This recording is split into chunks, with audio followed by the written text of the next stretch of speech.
అబ్రహాము దేవుని నమ్మిను, అది అతనికి నీతిగా ఎంచబడింది. నీతి దేని కొరకు అవసరం పడుతుంది? నీతిని ఏ విధంగా మనం కొలవచ్చు?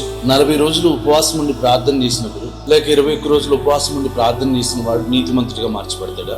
లేకపోతే తరతరాలుగా తన పరిశుద్ధతను కాపాడుకుంటున్న వాడు నీతిమంతుడిగా ఉంటాడా?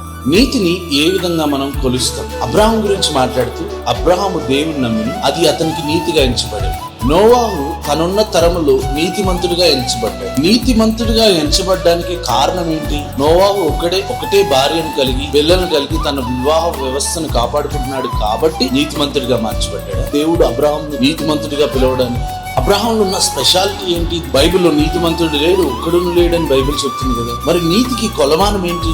రోమీయులకు రాసిన పత్రిక 4:2 అబ్రహాము క్రియల మూలముగా నీతిమంతుడని తీర్చబడిన ఎడల అతనికి అతిశయ కారణము కలుగును గాని అది దేవుని ఎదుట కలగదు. ఇక్కడ అద్భుతమైన విషయం, ఒకవేళ అబ్రహాం చేసిన పనిని బట్టి దేవుని ఎదుట నీతిమంతుడిగా ఎంచబడ్డాడు. ఇక దేవునిలో శక్తి ఏముంది? ఒకవేళ నోవాహు చేసిన పనిని బట్టి నోవాహు నీతిమంతుడిగా మార్చబడితే నోవాహు గొప్పతనం ఏముంది? ఇక్కడ నీతిమంతుడిగా మార్చడం, పాపిగా మార్చడం, మహిమకు పాత్రలుగా మార్చడం, ఉగ్రతకు పాత్రలుగా మార్చడం మనుషుల చేతిలో లేదు, దేవుని చేతిలో ఉంది. ఒకవేళ దేవుడు మనల్ని నీతిమంతుడిగా మార్చాడంటే ఎవరు కూడా మనల్ని పాపులుగా మార్చరు. ఒకవేళ మనల్ని పాపానికి అప్పగించాడు అనుకోండి, మనల్ని ఎవరు కూడా కాపాడరు. కాబట్టి మనము దేవుణ్ణి నమ్మడం నేర్చుకోవాలి. అబ్రాహాము దేవుని నమ్మెను, అది అతనికి నీతిగా ఎంచబడింది. దేవుడు ఏది చెప్తే అది నమ్మాడు. పేతురు ప్రార్థన చేస్తా ఉన్నప్పుడు దేవుడు ఒక అద్భుతమైన దర్శనం చూపెట్టాడు. ఆ దర్శనంలో మనం గమనించినట్లయితే ఆ దర్శనంలో అపవిత్రమైన జంతువును తినమంటాడు. పేతురు అంటాడు, అపవిత్రమైన నేను తినకూడదు కదా అన్నప్పుడు, నేను పవిత్రమైన అన్న వాటిని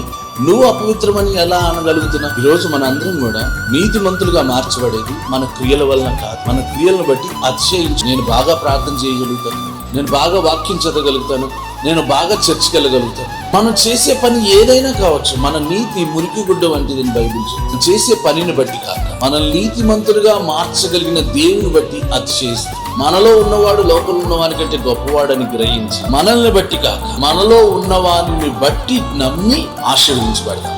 గాడ్ బ్లెస్ యూ.